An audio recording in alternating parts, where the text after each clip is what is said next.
down. Rodgers stays on the field.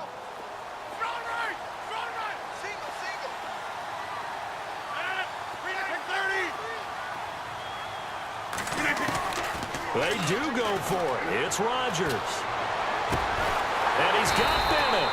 And they're going to get this one all the way out across the 45. It goes as a pickup of 23. And the Packers are going to have a first down.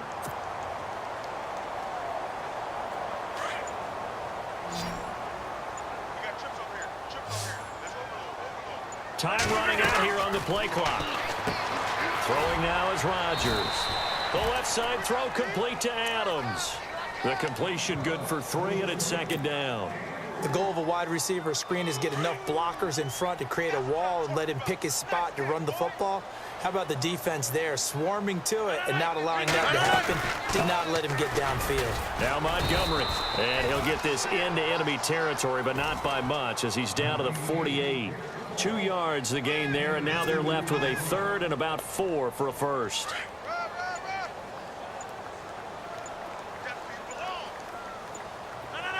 The play clock's running down. Now with just 1 second showing on the play clock, we're going to get a timeout. It's just their first, so 2 remaining as they burn one here in this third quarter. The Packers on third down. They've been okay, 2 for 3 thus far. This is 3rd and 4. Here's Rodgers. Oh, incomplete. Nearly the pick they need.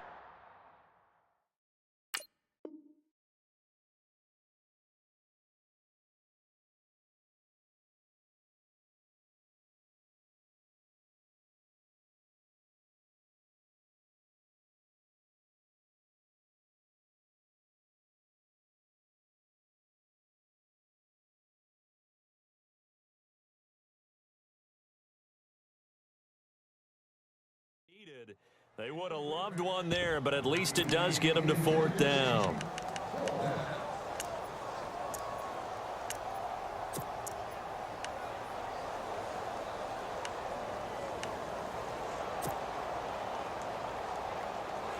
They converted once earlier in this drive, but they'll roll the dice here again on 4th down.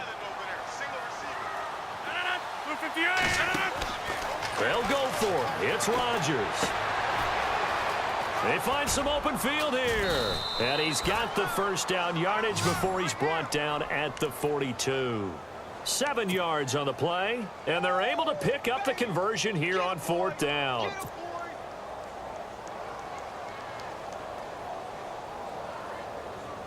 First down and 10 now for the offensive group.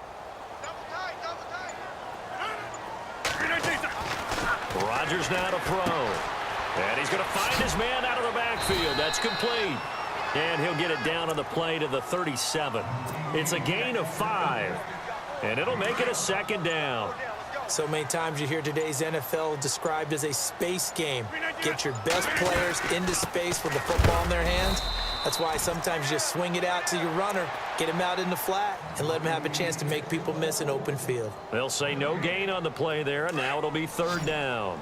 The Packers on 3rd down. They've hit 2 for 4 thus far. This will be 3rd and 5. Now Rodgers lets it fly deep for Cobb. And incomplete. He can't hang on. Would have been a nice catch. Instead, it brings up a 4th down. A lot of contact there, but there was no way it appeared that he was going to get a flag on that one. Looking for it, but he wasn't going to get it. And as an ex-defensive back, you love it when they let you play and jostle downfield. And this one is right down Broadway. And that will push the lead up to double digits now at 10. And, Charles, they get the field goal. Took him a dozen plays, though. Work with me on this one. You know what I'm about to say, right? Bend but don't break. That's what came into play here for the defense. 12 plays were run at them. They only gave up 3 points. In a lot of ways, that's a win for the defense. Now we'll see what this Seahawks offense has in store with their first possession of the second half. They're down in this game. A chance for the offense, though, to put something on the board, get some momentum here in half 2. Try and get things kick-started for them. And you know at the half, they discussed how they were going to get that done. This is where scripting comes into play a lot of the time. How many plays do you script coming out of the second? Most of the time in the first half, you're scripting 12 to 16. I think in the second half, you're really scripting more like 8 to 10. Kind of a starter or an opener, whatever terminology they use. Just something to get you off to a quick start. And he takes a shot on the release as this will be incomplete. Jimmy Graham, the intended receiver. And it's third down. I think he had to unload that one before he wanted to. He was right up in his grill. I think he was a dentist there without a license, don't you? Just not enough time for the play to develop. Just lucky it wasn't a fumble, really. Now they set up the screen. That's complete. And able to break one tackle, but then quickly brought down. Now the screen only good for 3 that time, and it'll bring up a 4th down. They dialed up the screen pass on 3rd down, and for a second it looked like it was all going to come together, and they had a chance to pick up a 1st down, but the defense got there and finished it off. 10 yards on the pickup there, and that'll be good for a Seattle 1st down.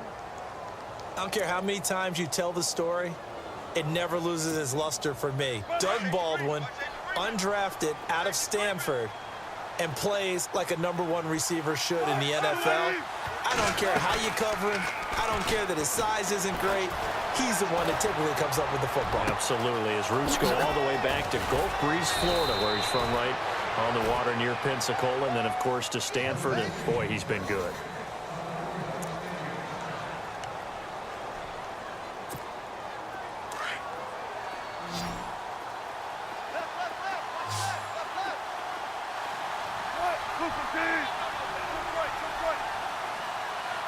They'll send a receiver in motion to the right.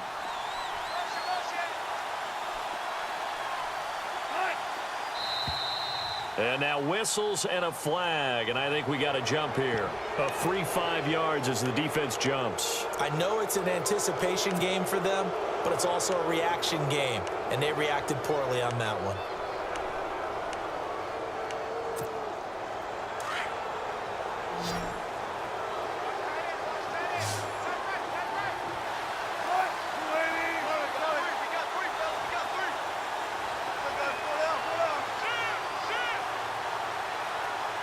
They'll bring a receiver in motion right.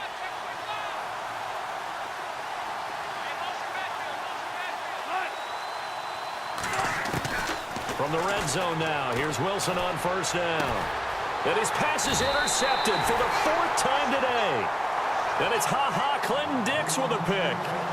Partner, we always talk about possessions being at a premium in these games, and now in this situation, throwing an interception here when you have to claw your way back in, that one's going to hurt, and in a big way.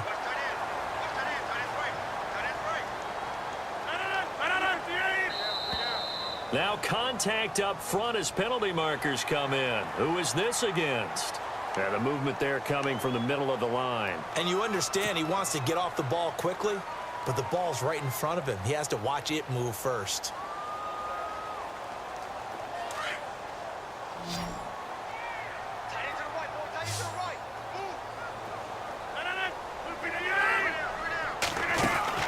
A play fake to Montgomery. Now Rodgers.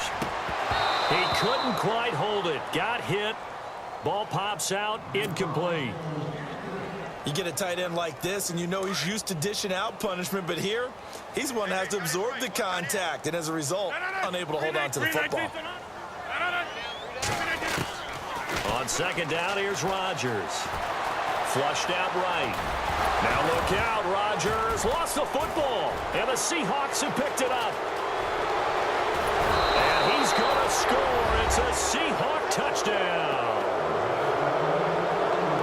This defense, Charles, they needed some type of a spark to help get them back in this game. I think they just got their spark. No doubt about it. You know, that's all they discussed. How can we get ourselves moving again? How can we get our team going? This definitely qualifies.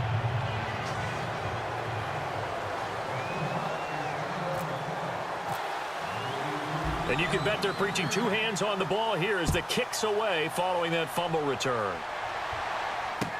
That'll be taken in the end zone. And no run back here. This will be a touchback, and it comes out to the 25-yard line. Now trotting out there, the Packers getting ready to go. They'll be looking to make amends for the events of a moment ago. A fumble return for 6 points. You absolutely have to protect the football. That's got to be priority number one because margin for error is starting to slip away. Now it's down to a one-score game. To Montgomery to begin the drive. And he'll wind up with about 6, up past the 30 to the 31. Well, Brandon, pace comes into play now because they've got the advantage. They've got the football, but they've got to be very careful about what speed they're going to play. You know, my music teacher back in New Paltz, Mrs. Bythema Bagley, used to say, don't go prestissimo when you really want to go largo. And what she meant by that is don't go too fast when you really want to go at a nice, slow, deliberate pace. I am speechless. I am without speech. Still a couple yards short of the first as the 3-yard gain brings up a third down.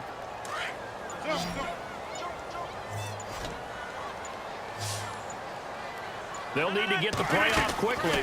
On third down, they go Montgomery. And he's got room. And he's free going down the left side. It's a foot race. Touchdown, Packers. Ty Montgomery, 67 yards. And the Packers add on to their lead. Well, they were just hoping that run would pick up the first. They got the whole enchilada. And I'm so used to teams on third down, doesn't matter how far they need for a first down, throwing the ball. Instead, they run it, and as you said, picked up the first down, and then some, and then some. In fact, everything, all the way for a touchdown. Terrific play.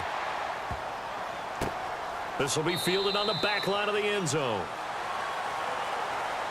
The Seahawks offense now, they get ready to come back onto the field. And there are parts of their last drive they'd like to emulate. And, of course, they'd like to forget the inning, the interception. But they did put together, Charles, a nice sustained drive to get him down the field. Yeah, and unfortunately for them, the only thing that matters is part two, right? Because once they threw the interception and finished off the drive, that does them no good to go back and say, well, you know, we had a good one going. Finish things off. That's the only way you can get it done.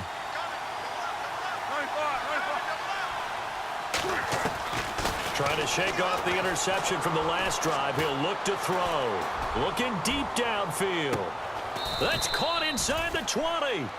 It's a big play there for Seattle. 57 yards.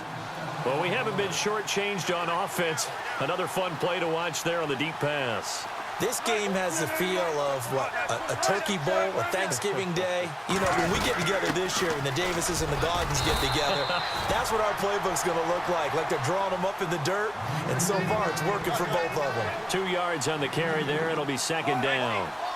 The best defensive linemen, they play with great leverage so they can get low and not get bowled over by offensive linemen. They have excellent hands. They can throw people off on a play. We just saw a great example of a really good run stop by a guy playing the defensive tackle position.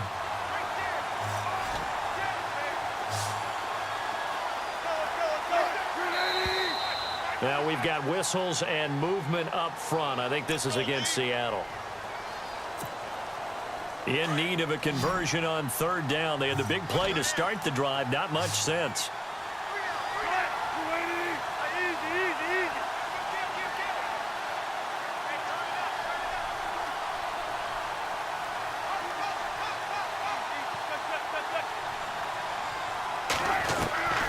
From the shotgun, Wilson. And my goodness, another interception. Picked off by the Michigan man, Jake Ryan. And he'll return it to the 24-yard line. The interception woes, they just continue to mount. He's thrown 5 picks. At this point, you got to be thinking, is it something between the ears? I think a confidence hit does occur once you start getting those numbers up there a little bit. But as you and I both know, it's not always just one guy's fault.